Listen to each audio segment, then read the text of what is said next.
Difference and sum of cubes are one of the techniques you can use to factor something that has two terms. This is something that's a little bit trickier. You probably won't learn it if you're in Algebra 1, but you'll need to know it in Algebra 2 and pre-calculus. To notice that you have a difference in sum of cubes, you have to have something that has a cube root and then be adding or subtracting something else that also has a cube root. Now in class, you might learn formulas with A's and B's for how to deal with these, but I'm going to show you an easier way of thinking of it. So whenever you see a sum or difference of cubes, right away figure out what the cube root of each term is. So with the 8x cubed, the cube root of that is 2x. So that's one of our numbers. And then the cube root of 27 is 3. We don't worry about the subtraction sign because we use the sign rule to figure that out.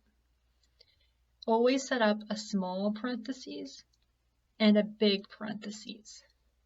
Now whatever the sign is in your original problem, see here we have subtraction, put that in the first parentheses. So it's the same as the original. Then you're going to have two signs in the big parentheses. The first one's going to be opposite of the original.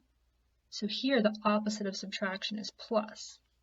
And then the third one is always plus, no matter which kind of problem you're doing. So this one's a plus. Now take your two numbers that you figured out, the 2x and the 3, and put them in the small parentheses. Then take the first one and square it and put that here. So this is the first squared.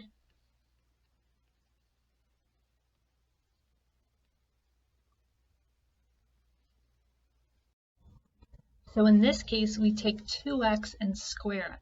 Now make sure that you don't just square the x, but you also square the number. We have to square the 2.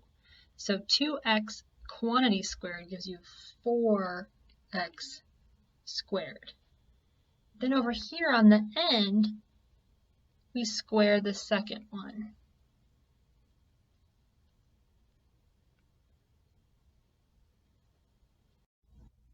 So that's going to be 3 squared, which makes 9. And in the middle, you multiply them together. So 2x times 3 makes 6x. Now, you don't have to memorize a separate rule for the sum of cubes if you follow the same exact setup. So let's try a sum one.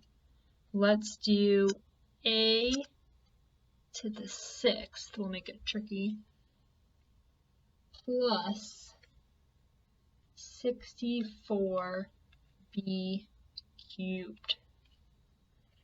So first I figure out the cube root of each one. So the cube root of a to the 6th, using our exponent rule, we divide 6 by 3, so we get a squared.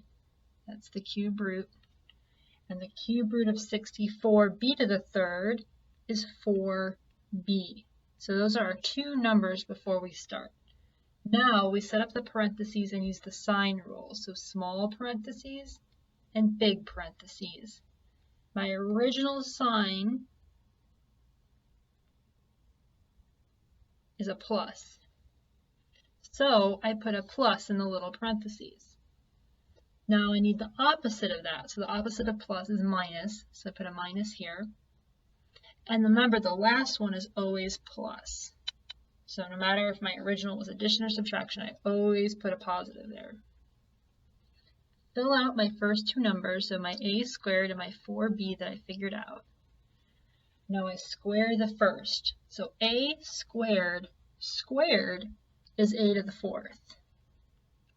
And down at the end, I square the second one. So 4b squared is 16b squared. Now I multiply the two in the middle.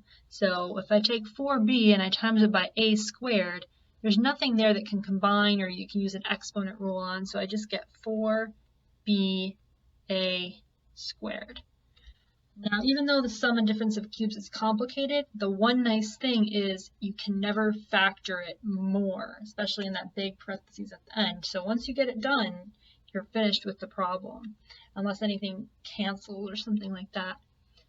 So remember, just look at the original two numbers, find the two cube roots, make a small parentheses and a big parentheses, then do same, opposite, always plus for the signs, and then square the first, square the second, and multiply the two together. And then you factor using the sum or difference of cubes.